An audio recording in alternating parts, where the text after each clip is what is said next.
Good afternoon. Thank you for coming. We're happy to have High Representative for the European Common Foreign and Security Policy, Josep Borrell, here today.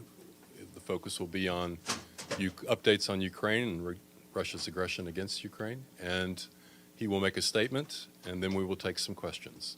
High Representative, the floor is yours. You prefer to sit?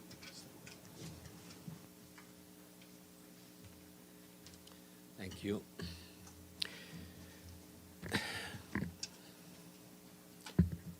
Good afternoon. What President Putin announced today constitute another major escalation on the unprovoked war that he has launched against Ukraine. It looked like he's speaking of a measure of panic and desperation. Putin is doubling on a failing strategy. By the threat of using nuclear weapons, he's trying to intimidate Ukraine and all countries that support Ukraine. But he will fail. He has failed, and he will fail again. Unfortunately, this late escalation is in line with the approach taken by the Russian regime until now. Putin threats to use all weapons resources at our disposal. This was its sentence. All weapon sources at our disposal implies the possibility of using weapons of mass destruction, including nuclear weapons. And such a threat is unacceptable. Threatening with nuclear weapons is a real danger to the whole world, and the international community has to react in front of this threat. Doing it on International Peace Day is even more cynical. Maybe it's a coincidence, but it is particularly shocking to hear such threats during the United Nations General Assembly when the world community unites to work on peace and progress. Russia's Putin is demonstrating again that it completely disregards the international norms, rules and principles. Rules and principles and norms that we have all signed, Russia also, as members of the United Nations. And these rules and principles start with territorial integrity. The intention to annex territories occupied by force since February 2022 and to hold a sham referenda will not change their legal status. They are and they will remain internationally recognized as an integral part of Ukraine. And this is not going to change by holding a sham referenda. Now it's clear that Russia wants to destroy Ukraine by all means, violating international law and the United Nations Charter since the beginning.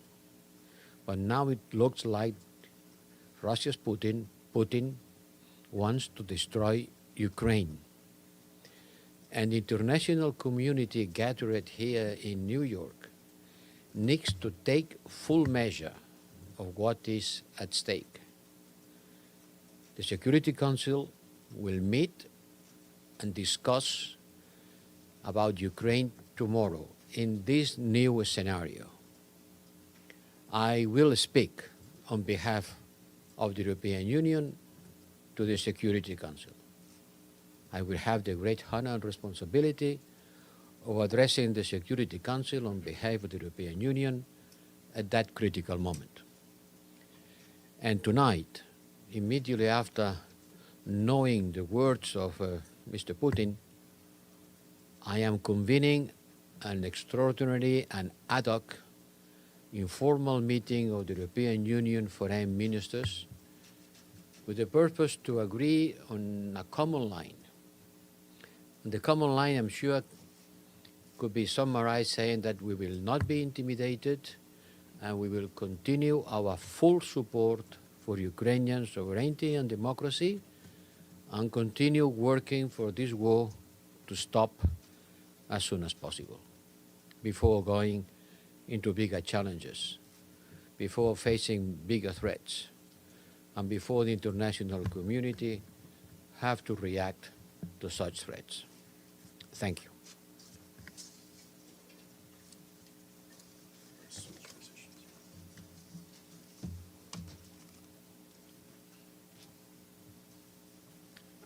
We have time for a few questions. The first question goes to the President of UN Correspondents Association, Valeria Rebecco Ansa.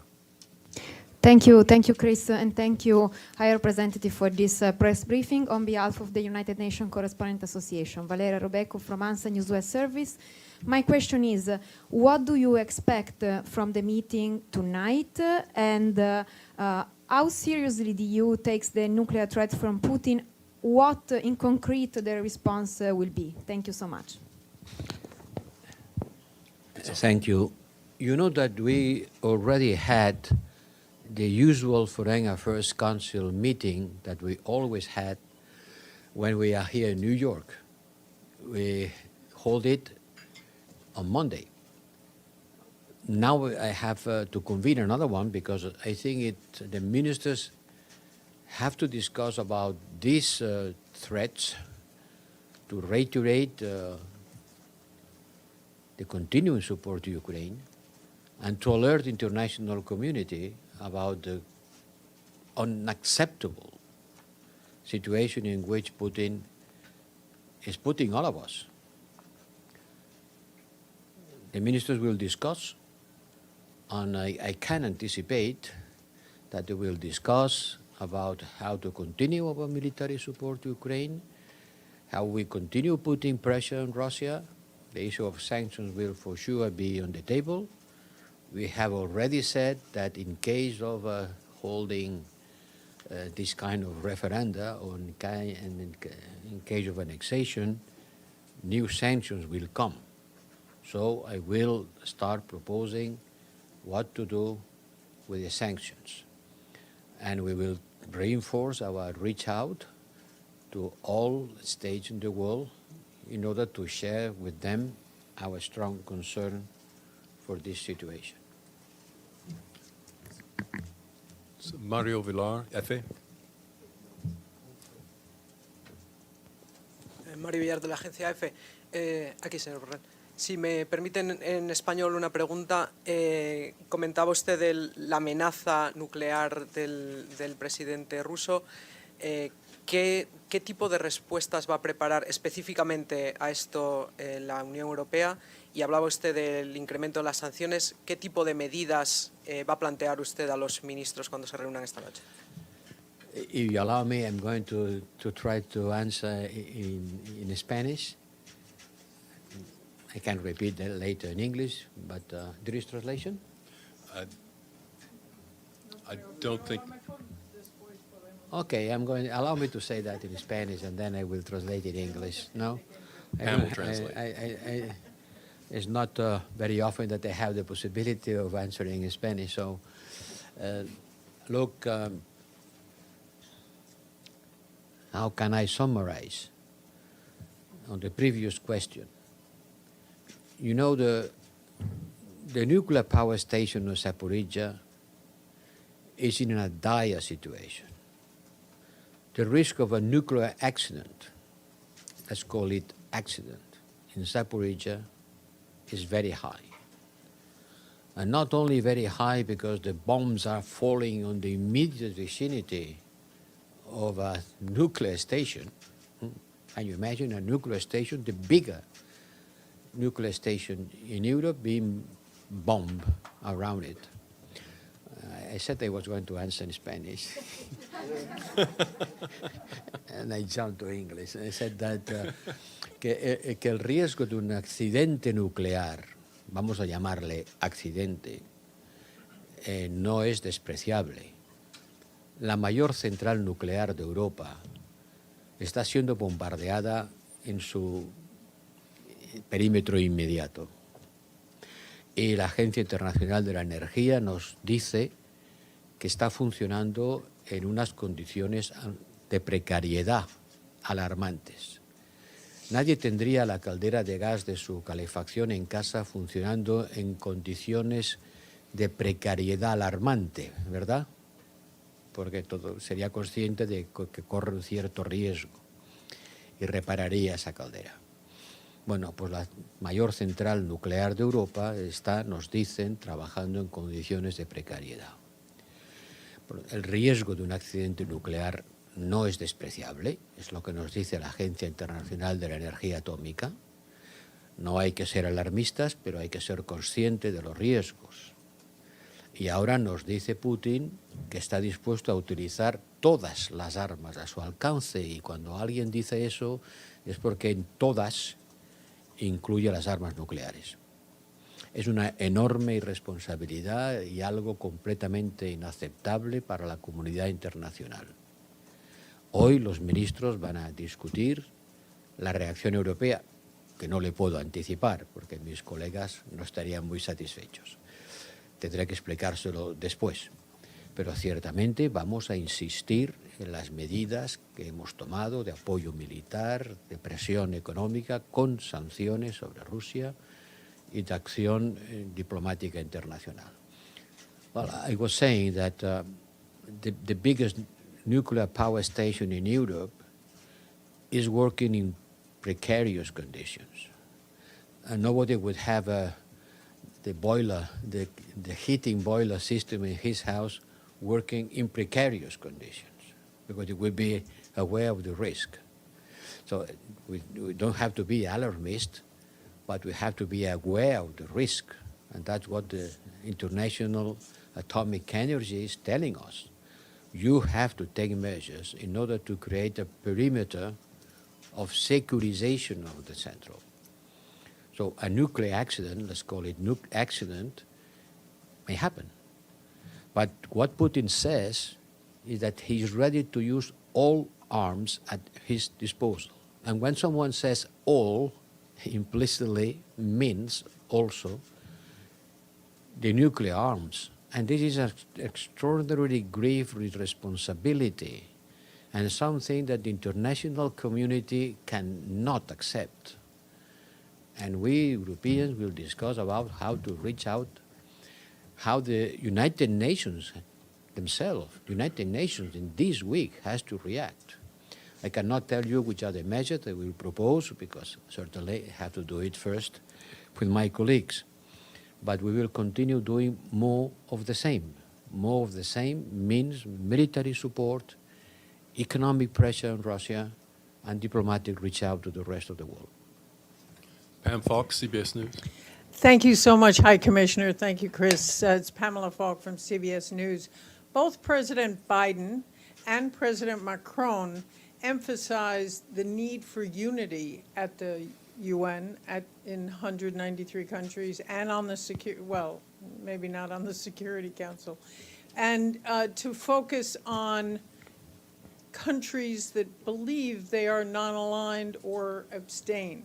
What can be done to achieve, what have you done to achieve some kind of unity so that the world is sending the same message that you are?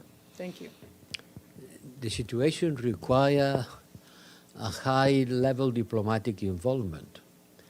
And we have to do a kind of political pedagogy in order to explain which are the causes of the war and which are the consequences of this war. People agree on rejecting the causes, and nobody is supporting an aggression, or almost nobody is supporting an aggression like the one that Russia has perpetrated against Ukraine. But when we come to the consequences, Certainly, people are much more worried about the consequences than in the causes, because the consequences, they suffer. We suffer. The whole world is suffering. Ukraine is being bombed by missiles, and the rest of the world is being bombed by high prices of electricity, fuel, and food, which creates inflation, which makes the central bank reacting, raising interest rates, which creates financial trouble, which is low growth, which creates unemployment. And this is a vicious circle. The whole world is paying the consequences of this war, not the sanctions. Yesterday, we had to issue a new statement from the European Union in order to insist on what I've been saying since the beginning. Our sanctions doesn't target food or fertilizers. The trade of food and fertilizers is free. And we clarify once again to all economic actors, providers of insurance, providers of services, transportation, that they can be involved on exports of food and fertilizers from Russia to the whole world. Look, we Europeans, we are buying fertilizers to Russia. So how could we preventing third countries also buying fertilizers if we do? So no problem with that. It's clear. It's not the sanctions, it's the war itself. And we have to engage in a battle of narrative, which is not going to be won overnight, will require a stubborn, continuous, and clever reach out to our colleagues and partners around the world. I can take more questions because I understand the situation required. Okay. Michelle Nichols, Reuters. Thank you, Mr. Borrell, for the briefing. I just wanted to follow up. Sergei Lavrov is in town this week. Are you planning to meet with him? Is that something that might be discussed at your meeting this evening? And do you think meeting with him could achieve anything? To tell the truth, no. I'm not planning to meet Sergei Lavrov. Well, this was an easy question to answer. Huh? I was in Ukraine for 40 days, so I did experience from first sight the war from the beginning.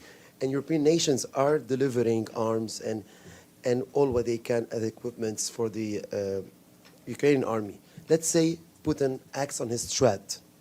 Is it enough just to provide arms? Do you think that European nations will bring soldiers on a foot in Ukraine just to really not let this catastrophe happen? That's my first question. Second question, if you don't mind, about the nuclear deal. We see the escalation between Raisi and Biden. Do you think it's going to let the deal turn down, or it's just a political way of just lifting the ceiling? Well, let's be clear about that.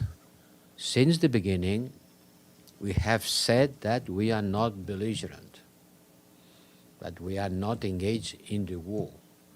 One thing is to provide military support, and another thing is to engage in the war directly. It's not the case, and it will not be the case. We are not participating in the war. We are not belligerent. We are just supporting Ukraine. Last question, Edie Leder, AP. Thank you very much, Mr. Borrell. You just said that you're not engaged in the war. You're providing military equipment. With Putin calling up 300,000 new troops, how do you think the EU should respond to that? Because it's certainly going to provoke new requests from Ukraine for equipment. And if the Russians do take any kind of nuclear action, can they expect a response from the EU that would be perhaps demanding engagement? Allow me to not to engage in a chain of if. I am dealing with the real circumstances of the war the way it is now. And the way it is now, we are not going to engage directly. We will support Ukraine, which is, by the way, quite an important effort. So the recipe is more of the same. More of the same. Military support, economic and individual sanctions, and diplomatic reach out with the rest of the world. Can you answer one more Everybody's a little question? bit overscheduled. Just There- one more question. Two more questions. One more question. One more please. question. I am going to focus on Iran. Thank you so much, by Iran, the way, no, for doing this. Today was just The about focus is Ukraine. on Ukraine. Thank you very much. We'll take one more I question here at said everything 8:50. about Ukraine yesterday, nothing new since then. Sir, you're saying the recipe is more of the same. Isn't Vladimir Putin counting on you and the EU to do more of the same? What will more of the same do to a president who has just called up hundreds of thousands of new troops? What will more of the same achieve? You know, one thing is to call, and another thing is to have. I can call a lot of things. You can call 300,000 soldiers, you will not have them tomorrow in the front line. Do you not have to do something different, take a new We approach? will continue supporting Ukraine with the military support that we can provide. I cannot say anything more. Thank you very much. No, this is it. We're a little overscheduled. He has to go to his next appointment. Thank you very much.